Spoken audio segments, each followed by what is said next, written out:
les phrases simples et les phrases complexes. Prenons un premier exemple. La montagne se fâcha. Dans cette phrase, il n'y a qu'un seul verbe conjugué. Il n'y a donc qu'une seule proposition qui est indépendante. On parle de phrase simple.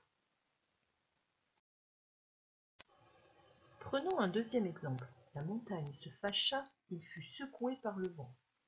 Il y a deux verbes conjugués dans cette phrase. On dit qu'il y a deux propositions. On parle alors d'une phrase complexe.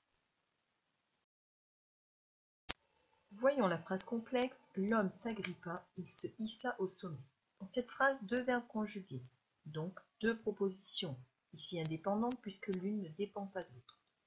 Les deux propositions sont séparées par une virgule. On parle alors de propositions juxtaposées. Autre phrase. L'homme s'agrippa et se hissa au sommet. Ici, deux verbes conjugués, donc deux propositions, toujours indépendantes. Mais cette fois, elles sont séparées par le petit mot « et » qui est une conjonction de coordination. On parle alors de propositions coordonnées.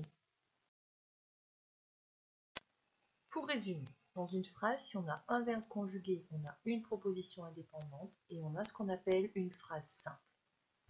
Si on a plusieurs verbes conjugués, on a plusieurs propositions. Le nombre de propositions est égal au nombre de verbes conjugués. On a alors une phrase dite complexe. Dans les phrases complexes, si les propositions ne dépendent pas les unes des autres, elles sont dites indépendantes. Si les propositions indépendantes sont séparées par une virgule, elles sont dites juxtaposées. Par contre, si les propositions sont séparées par un petit mot comme car ou elles sont dites coordonnées. Merci de ton attention et au revoir.